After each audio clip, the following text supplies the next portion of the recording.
Il l'avait invitée à la fête pour que tout le monde puisse la regarder comme on regarde un animal rare sous une vitrine. Les projecteurs glissaient sur les nappes blanches, les cristaux luisaient comme des dents, et au milieu de ce décor conçu pour faire étinceler la réussite de Jason Smith, un fauteuil roulant semblait presque une faute de goût soigneusement placée. Ils pensaient tenir un trophée brisé. Ils ignoraient que la vérité tient souvent dans un souffle, et qu'un souffle peut devenir une voix. Ruth Carter arriva comme on arrive après des années de silence, avec une sorte de calme que la souffrance aiguise. Sa robe n'était pas faite pour les podiums. Ses cheveux avaient cédé à la fatigue de l'hiver, et sa main serrait la lanière d'un sac cabossé qui contenait, au lieu de bijoux, des ordonnances et des reçus. Un des organisateurs avait dit qu'on la payerait 10 000 $ pour venir. Une somme qui, pour ceux qui la regardèrent de loin, avait la couleur de la pitié. Pour Ruth, ces 10 000 $ étaient la différence entre reprendre un traitement ou regarder la maladie devenir propriétaire de son corps. C'était ce que l'on ne pouvait pas montrer au champagne. Avant que le micro ne lui soit tendu, la salle fit ce qu'elle savait faire. Glousser, jauger, mesurer la profondeur d'un objet humain en la comparant à la profondeur d'un plateau de canapé. Des regards passèrent sur elle comme on passe une lame sur la peau, pour vérifier la valeur d'un seul geste. Jason, sur son estrade, souriait. Sa main posée sur le bras de Serena, sa nouvelle épouse en paillettes, ce sourire-là avait la blancheur d'un autocollant collé sur une blessure. Il n'en fallait pas davantage aux convives pour que la moquerie se mette en route, discrète d'abord, puis complice. Mais Ruth osa prendre le micro. Ce mouvement seul brisa un pacte tacite, celui qui dit que les objets abîmés doivent rester à leur place. « Bonsoir », dit-elle, et sa voix n'était ni cassée ni suppliante. Elle avait appris, quand la maladie a commencé à grignoter le circuit de son quotidien, que la vérité trouve toujours un canal. « Bonsoir », répéta-t-elle, et le mot étoffa la pièce comme un voile de calme. Si vous aimez les histoires vraies et inspirantes, abonnez-vous pour ne pas manquer la suite. Dans la lumière du flashback, la scène change. Un appartement modeste, un vieux tourne-disque qui grince, et 2 jeunes gens assis sur le sol. Des piles de prospectus d'une start-up en devenir éparpillées autour d'eux. Jason avait la voix d'un homme qui croit au destin. Il parlait d'idées, de marché, d'un nom qui allait briller. Ruth l'écoutait. Elle avait vendu son pendentif, un cadeau de famille dont elle avait pris soin comme d'un trésor, pour l'aider à payer le dépôt d'un bureau. Elle avait pris des heures supplémentaires, travaillé le soir, fait la comptabilité, pris des rendez-vous, prié aussi, à sa façon discrète, sans ostentation. Elle priait pour lui, pour ce rêve qu'ils avaient tissé ensemble. « On va y arriver », disait Jason, presque par surenchantement. Ruth croyait en lui parce qu'elle avait voulu croire en quelque chose hors d'elle qui l'attirerait vers la lumière. Les premiers succès furent un des éclairs. Un contrat majeur, un investisseur, des articles qui parlèrent de la start-up comme d'une promesse. Jason changea de costume, puis d'allure, puis d'amis. Il apprit l'art du sourire calibré, et l'ascenseur social devint pour lui un escalier à sens unique. Les factures se sont mises en rang pour Ruth, mais ce n'étaient pas des factures de réussite. C'étaient des factures de soins quand les premiers symptômes sont apparus. Au début, c'étaient des vertiges, des nuits où l'air semblait trop lourd. Puis il y eut les examens, les mots qui tombent avec une précision terrible, diagnostic posé, cancer. Les médecins ont dit que le protocole existait, que les chances étaient réelles si les traitements pouvaient être suivis sans interruption. Suivre le protocole. Une formule qui sonne comme une promesse, mais qui garde, dans sa dépendance aux moyens financiers, une cruauté sourde. Ils avaient été mariés. Ruth avait compté les nuits où elle avait pris soin des dossiers de Jason en se levant pour laisser le café chaud, les journées où elle avait renoncé à des heures de sommeil pour tenir son téléphone pendant qu'il faisait ses pitchs. Elle avait vendu davantage que des bijoux. Elle avait mis en avance sa propre santé au profit d'un rêve partagé. La maladie, lente, ne reconnaît pas la logique du sacrifice. Elle frappe, indifférente aux promesses. Jason, au fil des succès, avait appris à se détourner des charges lourdes. L'amour, où ce qui emportait le nom dans leur foyer avait commencé à se mesurer à l'aune des résultats. Quand les résultats se mirent à devenir des récompenses visibles, Ruth devint ce qui gênait la photographie. Puis vint le divorce, prosaïque, notarié, sans larmes publiques, mais avec une décharge de froideur dans les échanges. Jason, qui n'agressait pas avec cruauté mais qui s'éloignait avec une résolution froide, accompagna la séparation d'un geste administratif. Il ne pouvait plus être responsable. Ainsi il se déchargea de ce que la maladie faisait peser sur eux. Les comptes se fermèrent. Les assurances, les petits arrangements, les espoirs de dettes bien placés, tout se vida comme un récipient qu'on renverse. Ruth se retrouva à regarder une pile d'ordonnances sans le moyen de payer les rendez-vous nécessaires. Elle dut arrêter un protocole lourd, coûteux, interrompre ce fil de soins qui tient entre les mains du médecin et celles du patient. Les médecins lui dirent ce que les médecins disent, que le traitement avait une chance considérable de fonctionner s'y continuer, mais qu'une interruption pouvait compromettre la réponse. Ils lui donnèrent des alternatives, des solutions partiellement efficaces, des recommandations prudentes.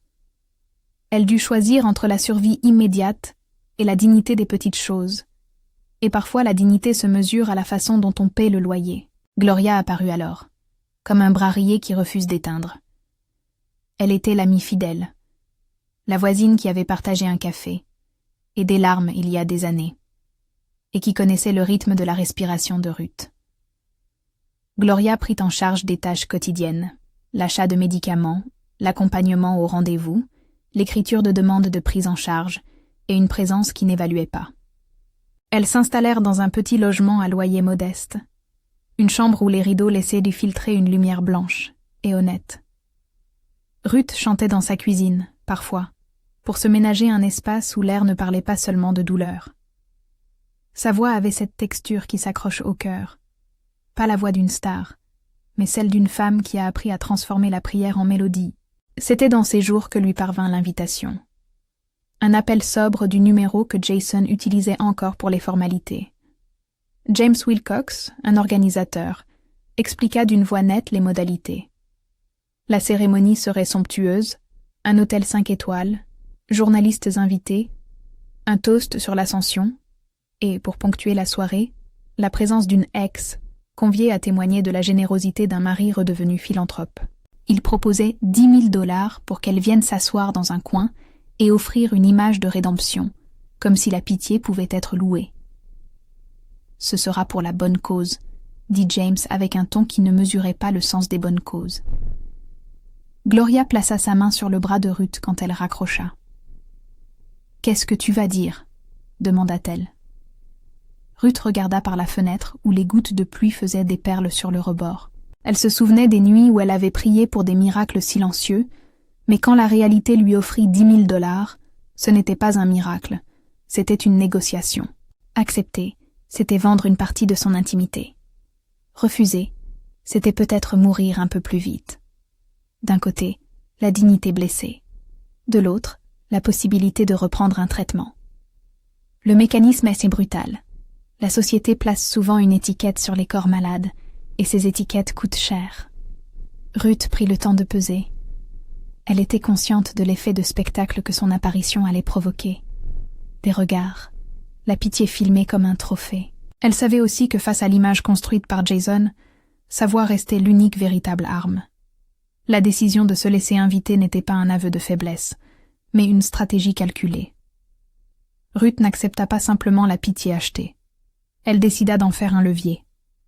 Au lieu de se présenter comme le remerciement muet d'un homme redevenu généreux, elle ferait de cette minute imposée une minute de vérité. « Si je viens, » dit-elle à Gloria, « ce ne sera pas pour qu'on me prenne en photo comme une relique.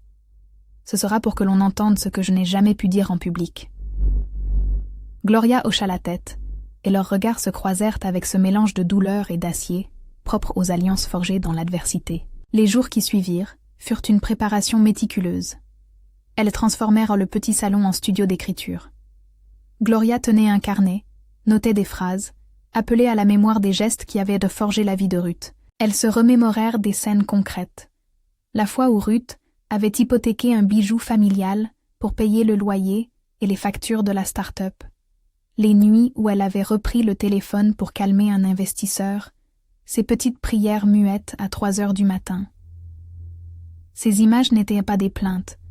Elles étaient la matière d'une chanson qui devait tenir debout devant une salle pleine d'aveugles choisis. Ruth travaillait les mots comme on travaille d'une plaie, avec délicatesse et avec un objectif de cicatrisation. Elles voulurent éviter la vengeance facile. Elles voulaient que la chanson soit une révélation de justice, non une condamnation sanglante. Les lignes qu'elles composèrent étaient délibérément simples, percutantes, presque prophétiques. Parfois Ruth chantonnait un fragment, et le silence de l'appartement semblait écouter comme un peuple. « Tu m'as demandé de croire en toi. J'ai vendu mon collier pour que tu t'élèves. Tu as pris le sommet et m'as laissé l'ombre. Mais ma voix n'est pas à vendre. » Ce genre de phrase, brève, nette, capable de couper la pièce comme un rayon. Elles répétèrent à haute voix, en se remémorant les moments où Ruth avait ressenti l'abandon. Les répétitions faisaient remonter aussi la colère, claire et droite comme une flamme sous la cendre. Ruth n'avait pas besoin de crier. Ses mots portaient la lourdeur d'une histoire vécue. Parfois, elle s'arrêtait, posait sa main sur sa poitrine et murmurait « Je veux que la vérité change le récit. » Gloria la regardait avec admiration. « Ne laisse pas la colère te voler la chanson, » disait-elle. « Fais-lui le cadeau de la vérité. » La chanson prit forme. Couplet qui raconte, refrain qui interroge et un pont qui appelle. Elles décidèrent de ne pas livrer une longue tirade, mais d'offrir quelques lignes, 3 à 5 phrases, qui, si elles étaient à prononcer au cœur d'un banquet, feraient vaciller les repères. Elles écrivirent aussi un court discours d'introduction, une échappée en quelques mots pour assumer la présence et expliquer pourquoi elles avaient accepté l'invitation. L'idée était de surprendre, transformer ce qui devait être une image de pitié en un acte de dénonciation publique, mais sans haine.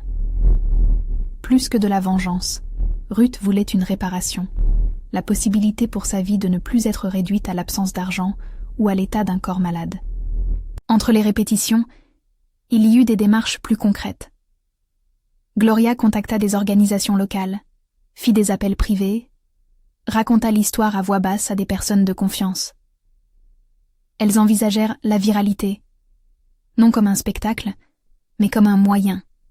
Si la performance réveillait les consciences, peut-être que des mains se lèveraient pour aider. Elles établirent une liste de noms de médecins et d'hôpitaux capables de proposer des protocoles innovants.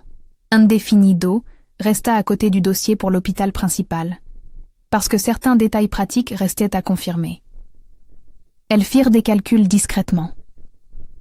10 000 $, disait Ruth, pouvaient couvrir la reprise d'un traitement et payer quelques arts pour des consultations spécialisées. Mais elles espéraient aussi que la vérité, une fois mise à nu, pousserait des cœurs à agir. Jason, de son côté, avait cru préparer la scène parfaite. Il voyait en ce geste la confirmation publique de sa grandeur retrouvée. Inviter son ancienne épouse serait perçu comme une preuve de magnanimité. Il imaginait les titres, les captures d'écran, les conversations qui diraient combien il était charitable. Il n'avait pas prévu que la présence de Ruth puisse retourner son geste contre lui. Serena, sa fiancée, avait été informée, mais les convenances l'obligeaient à rester polie, à sourire, à tenir la main d'un homme qui avait choisi d'afficher ce qu'il voulait montrer au monde.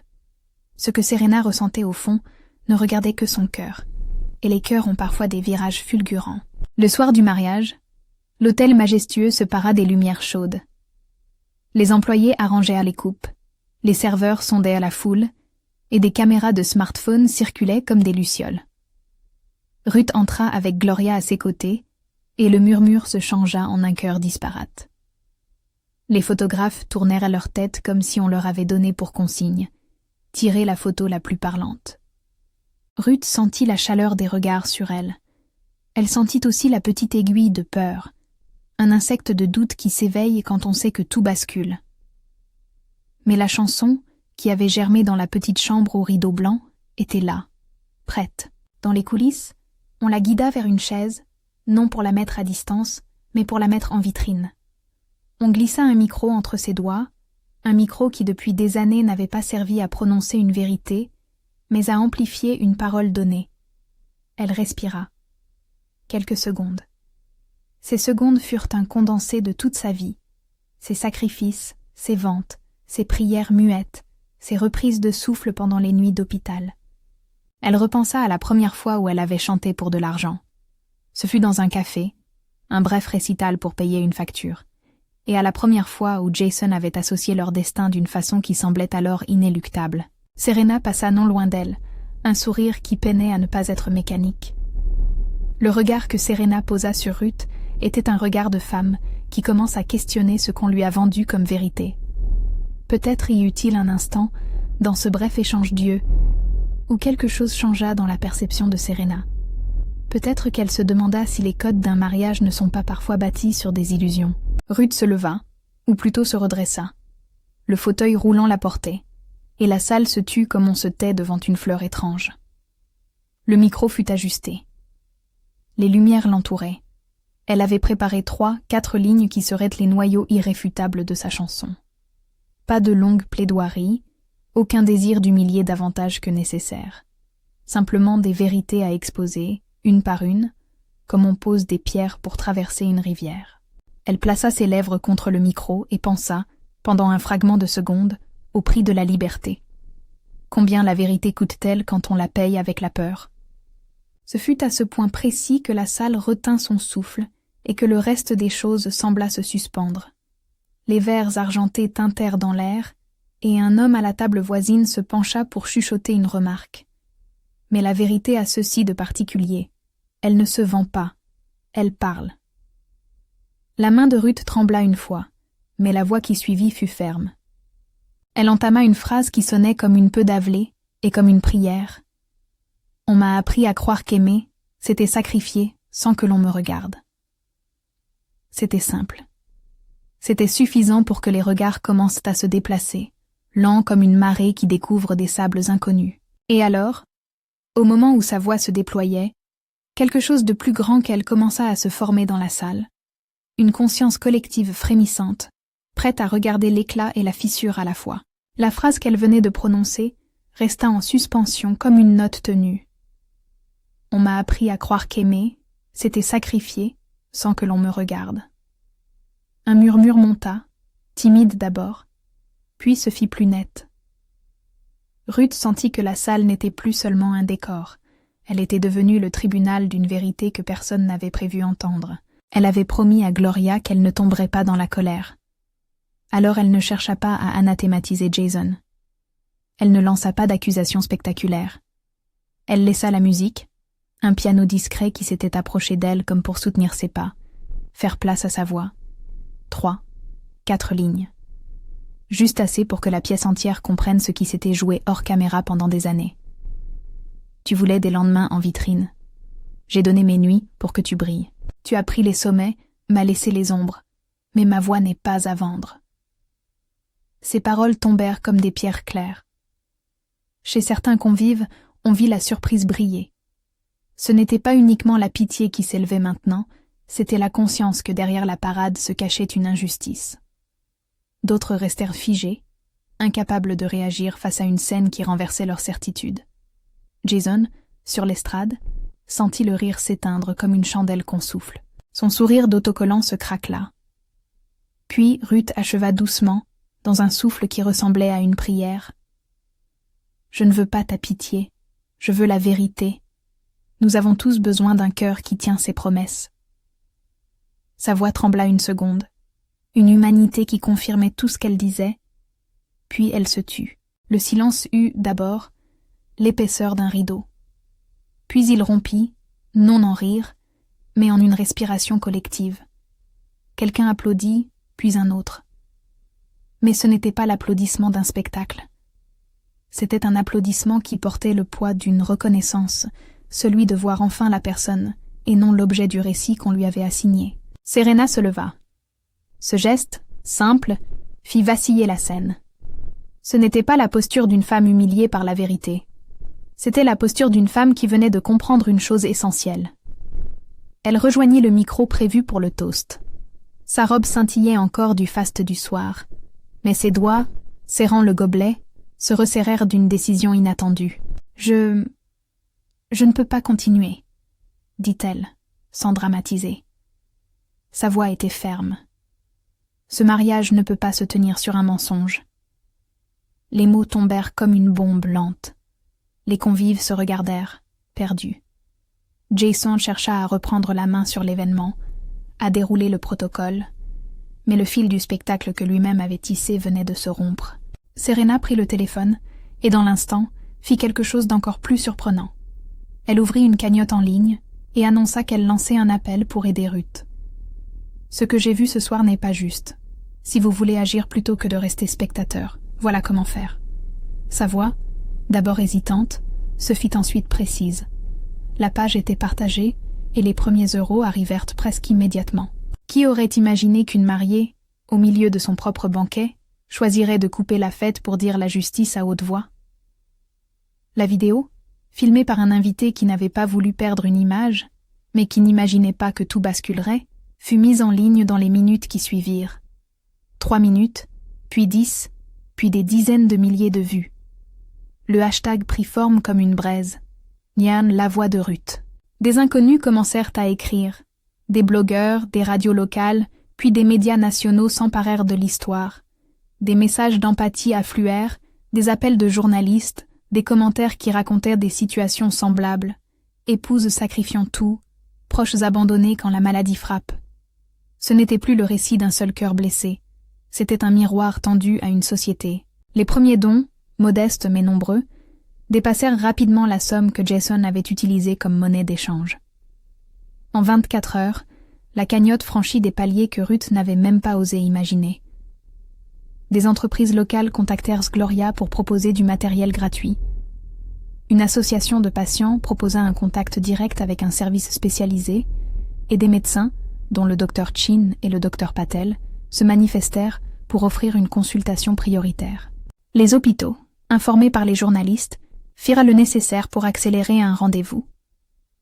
Indefinido resta, dans les documents de Ruth, l'adresse exacte d'un centre principal à confirmer. Mais la bousculade de propositions permit de lever des verrous qui semblaient jusque-là immobiles. Jason tenta d'éteindre le feu par des communiqués formatés, des messages de contrition à demi mesurés, mais l'effet fut inverse. Les sponsors qui avaient célébré son image commencèrent à se distancier, non par vengeance, mais par prudence. Des conseils d'administration s'étaient réveillés en réalisant que l'empire de l'image repose sur la confiance. Quand la confiance vacille, les contrats se refroidissent. On ne peut pas dire que Jason fut puni dans l'instant. Ce ne fut pas un martyre spectaculaire, mais une perte progressive d'assises. Ses partenaires commencèrent à réclamer des clarifications, des audits internes. Des deals furent mis en pause. Ce fut la conséquence logique d'un geste évalué et public. Ce n'était pas la revanche qui portait Ruth, mais une sorte de réparation matérielle et morale. Les premiers fonds permirent de reprendre contact avec un centre spécialisé qui proposait un protocole innovant, un traitement d'immunothérapie qui, selon les médecins consultés, offrait une réponse favorable pour certains profils. Les médecins parlèrent en termes prudents, réponse encourageante, possibilité de rémission selon le protocole et l'état général, suivi rapproché nécessaire. Les termes étaient techniques et mesurés, mais ils contenaient une fenêtre d'espérance. Les médecins, en tête le docteur Patel, firent leur travail, examinèrent les dossiers, proposèrent un plan, expliquèrent les effets secondaires possibles et la durée du traitement. Ruth entra alors dans la mécanique exigeante du soin. Ce fut un temps de douleur, oui, mais aussi de rencontres et d'humanité. Les traitements exigèrent des voyages, des nuits d'attente, des rendez-vous où l'on pesait chaque symptôme. Gloria restait là, comme une ancre. Elle tenait la main de Ruth dans les salles d'attente, appelait les assureurs, coordonnait les rendez-vous et gardait surtout l'humanité la plus simple. Un café chaud, un renvoi de sourire, un rappel qu'on n'était pas seul. Les jours de traitement furent parfois rudes. Il y eut des nausées, un épuisement qui s'insinuait comme une mer basse, des moments où l'on doute et où l'on doit se souvenir pourquoi l'on endure. Mais il y eut aussi des petites victoires, une réaction attendue du protocole, un bilan sanguin qui montrait une baisse des marqueurs, un scanner qui ne révélait plus de foyers actifs. Les médecins commentèrent avec prudence. Les examens ont montré une réponse favorable au protocole. Il faudra confirmer dans les prochains mois. Ces nuances, si elle semblait froide, furent pour Ruth et son cercle des raisons de tenir. Le récit de sa guérison ne fut pas une ligne droite. Il y eut des rechutes d'énergie, des journées d'ombre, mais aussi la présence de réseaux qui, grâce à la viralité, se transformaient en actes concrets. Une entreprise offrit le remboursement des frais pharmaceutiques, une association prit en charge des séances de rééducation. Des voisins se proposèrent pour cuisiner, pour conduire. Ce qui avait commencé comme un scandale se transforma en une chaîne de soins tissée par des milliers de mains. Pendant ce temps, la vie privée de Jason s'était refermée. Il n'y eut pas de scène de crise télévisée. Il y eut plutôt des silences, des réunions, des négociations à huis clos. Serena, qui avait refusé la procédance du mariage, fit des choix personnels. Elle demanda du temps pour elle, se retira des projecteurs. Au fil des semaines, elle établit un contact discret avec Ruth. La surprise de leur relation n'évanouit pas le passé, mais elle permit de redéfinir un futur. Serena se montra contrite, sans emphase, prête à écouter, et choisit finalement de soutenir la fondation qui naîtrait. La fondation. Quand les médecins commencèrent à parler d'amélioration tangible, Ruth fit une décision qui la définissait mieux que toute revanche. Transformer sa douleur en instrument d'aide. Elle ne voulait pas garder cette histoire comme un trophée, mais comme un levier pour d'autres. Avec Gloria et quelques amis, elle créa La Voix, une fondation dédiée à soutenir les malades abandonnés par leur entourage et à faciliter l'accès aux traitements pour ceux qui, faute de moyens, voient leur protocole interrompu. La création de l'association fut simple, prudente, mais déterminée. Un compte transparent, des partenaires médicaux référencés, des bénévoles formés pour l'accompagnement administratif et psychologique. Les premiers dossiers reçus par La Voix ne firent que confirmer ce qu'on pressentait. Il existait une file de gens mal assistés, dont l'histoire ressemblait parfois à la sienne. Grâce à la mise en lumière et aux dons initiaux, la Fondation put financer des consultations prioritaires, des arrêts pour des traitements, des aides concrètes pour les transports. Ruth prit souvent la parole lors des premiers événements. Elle racontait sans chercher à dramatiser. Elle livrait ce dont elle avait besoin, une écoute, un geste, une procédure administrative dénouée. Son message était simple. Nous ne sommes pas des trophées. Nous sommes des vies. Pendant ces mois, Ruth donna aussi des entretiens. Elle n'aimait pas la surmédiatisation. Elle choisit ses sorties pour parler des causes qui l'avaient touchée et pour remercier ceux qui avaient tendu la main. À la radio, dans des émissions locales, elle expliqua la mécanique, le poids des apparences, la facilité d'oublier l'autre quand la réussite paraît plus séduisante. Elle parlait comme une femme qui avait touché l'échec et la grâce. Sa parole n'avait pas d'ambition punitive. Elle visait la réparation. Le chemin de la rémission fut confirmé, avec prudence, par les spécialistes. Les examens de contrôle montrent une rémission remarquable suite au protocole, annonça le docteur Chin, en ajoutant aussitôt. Il reste un suivi, un engagement à long terme, et des contrôles réguliers. Cette précision était essentielle. Elle installait la dimension humaine et scientifique que toute histoire de guérison doit respecter.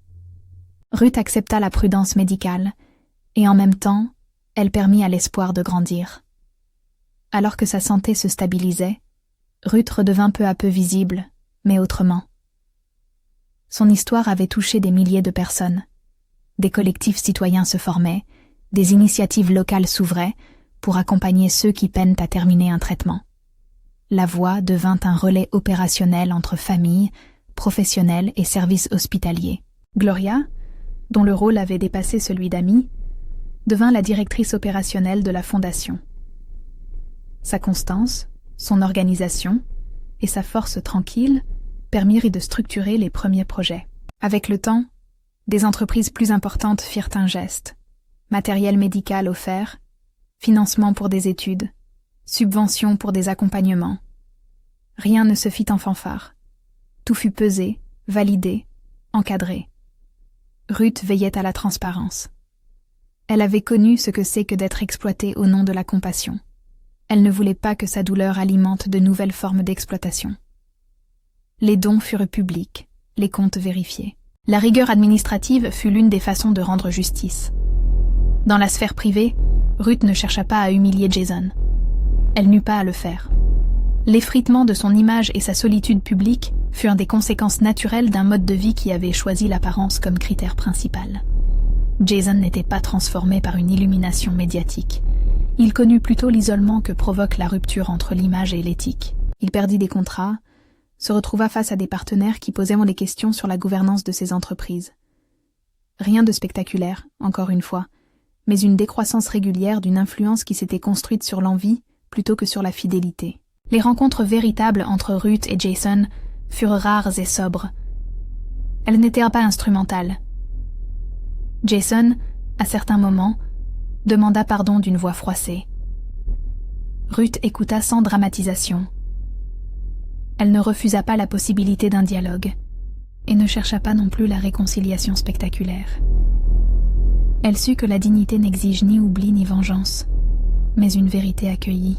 Il y eut aussi des moments de tendresse retrouvés.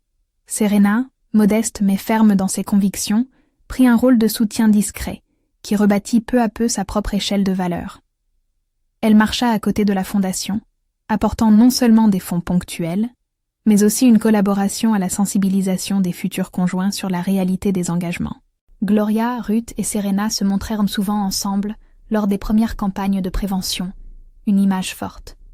3 femmes, différentes mais soudées, parlant de l'importance de tenir ses promesses. Ruth, quant à elle, trouva une nouvelle voie publique. Elle n'était pas devenue une star, elle était devenue une passeuse d'histoire. Elle animait des ateliers où l'on aidait les proches à naviguer dans la bureaucratie médicale. Elle prenait la parole dans des hôpitaux pour rappeler que l'accompagnement ne se limite pas au protocole. Elle témoignait dans des colloques pour que l'accès au traitement ne dépende pas uniquement d'un écran viral. Il y eut, dans tout cela, des rencontres qui la guérissaient autrement. D'anciens collègues de la start-up, embarrassés, lui revinrent la main tendue. Des voisins, des inconnus de la cagnotte, se transformèrent en amis. La générosité, quand elle n'est pas acte de spectacle mais geste organisé, construit des ponts. Ruth consacra du temps à aller dans les quartiers, rencontrer des familles qui avaient connu le même désarroi administratif. Elle insistait sur une idée simple. Personne ne devrait être une marchandise à cause de sa maladie. Le jour où la Fondation organisa son premier grand rassemblement, ce n'était pas une fête de revanche. C'était un moment de reconnaissance. Sur la scène, Ruth parla en une phrase qui résuma son chemin. « On m'a invité pour qu'on rie de ma tenue. J'ai choisi de prendre le micro pour que l'on entende la réalité. Aujourd'hui, nous faisons en sorte que personne ne soit obligé de vendre sa dignité pour vivre. » Sa voix, plus tranquille qu'autrefois, portait la gravité d'une femme qui avait appris à transformer sa douleur en action. La salle applaudit longuement. Parmi le public, il y avait des visages qui avaient donné, des médecins qui avaient offert leur temps, des infirmières qui avaient pris des dossiers une nuit de garde, des bénévoles qui avaient trié des courriers. Gloria était là, les mains serrées, les yeux humides. Serena, présente, échangea un regard avec Ruth, où il n'y avait ni rancœur ni adulation, mais une alliance nouvelle. Quant à Jason, il resta une figure publique divisée. Il n'était pas anéanti, mais il dut affronter les conséquences de choix faits à l'aune de l'image. Son entourage se réduisit, sa place dans certains cercles se reconfigura. Il fit face à la réalité de la responsabilité. La célébrité sans fidélité est fragile. Il eut le temps de réfléchir. Peut-être ses erreurs le menèrent-elles à un modestie nouvelle, peut-être non. Ce qui était certain, c'est que Ruth n'avait besoin ni de sa ruine, ni de sa réparation publique pour exister. Elle s'était relevée autrement. Les mois suivants confirmèrent la trajectoire. Les bilans médicaux restaient vigilants, mais la tendance était positive. Les examens montrèrent une rémission suffisamment nette pour que les médecins parlent d'un tournant favorable. Les marqueurs sont revenus à un niveau que l'on qualifie de rémission soutenue, dit le docteur Patel, en évoquant la prudence nécessaire. Les mots étaient lourds de science et d'espoir. Ruth reçut cette nouvelle avec reconnaissance, sans excès. Elle savait que la gratitude ne s'épuisait pas en remerciements, mais se transformait en responsabilité. Cette responsabilité prit la forme d'un projet. Une maison d'accueil pour les proches des patients venus suivre un protocole loin de chez eux. La voie ouvrit, grâce aux fonds collectés, et à des partenariats, un premier espace où l'on trouvait un lit, un repas et des conseils juridiques et administratifs.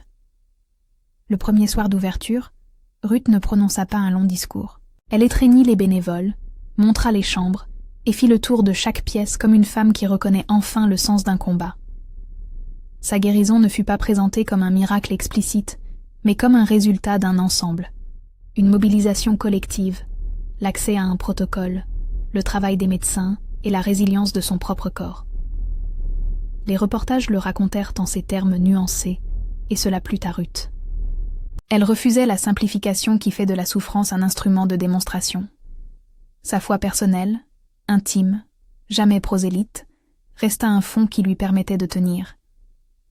Parfois, à voix basse, au milieu d'un couloir d'hôpital, elle murmurait « Seigneur, garde ma voix pour ceux qui n'en ont pas ». Une prière brève, humble, que personne ne fit de slogan.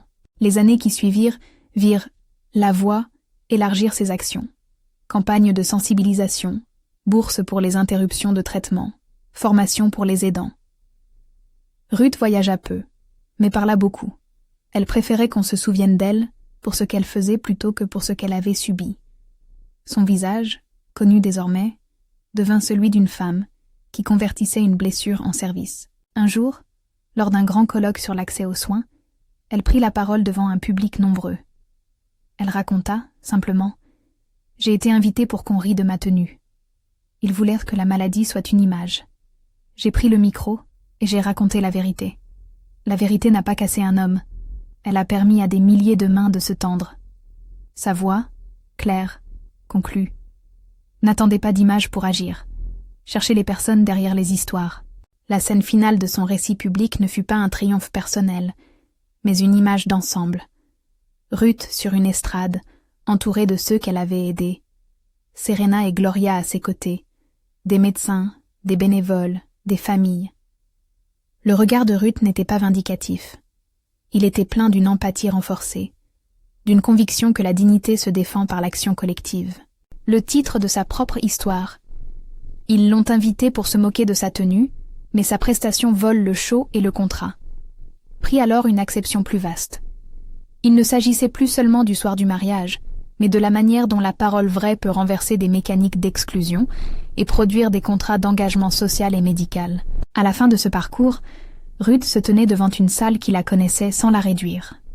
Elle avait, par son geste, aidé des centaines de personnes à ne plus être invisibles. Elle avait appris que la violence des regards peut être transformée en une force de réparation si la parole se fait instrument de solidarité.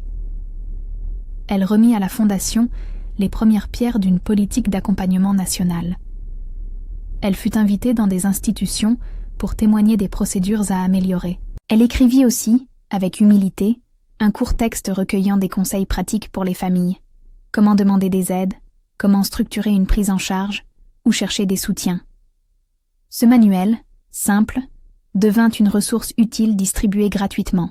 La dernière image qu'on lui rendit fut celle d'une femme qui, quelques années après le banquet où l'on avait voulu la réduire au rôle d'une relique, montait une nouvelle fois sur scène. Mais cette fois, les projecteurs n'étaient pas tournés vers une seule silhouette vulnérable. Ils éclairaient une assemblée soudée, une salle qui avait appris à reconnaître l'autre. Ruth leva la main, non pour réclamer quelque chose, mais pour inviter. Si mon histoire vous a touché, partagez-la. Cherchez autour de vous ceux qui ont besoin d'un geste. Et si vous pouvez agir, faites-le avec clarté et respect. Elle savait que l'histoire pouvait retomber dans l'oubli, comme tant d'autres. Mais elle avait planté des graines, une maison d'accueil, une fondation, des procédures claires. Et ces graines, entretenues par des mains diverses, continueraient à pousser. Si cette histoire vous a touché, partagez-la pour que d'autres sachent qu'il est possible de transformer l'humiliation en action, et que la solidarité, quand elle se met en mouvement, peut réécrire des destins. Si vous souhaitez soutenir des personnes dans des situations similaires, renseignez-vous auprès d'associations locales et d'organismes fiables qui travaillent sur l'accompagnement des malades et des aidants. Chaque geste compte, une écoute, un don, une signature, un partage. Et c'est en agissant ensemble que la dignité retrouve sa place.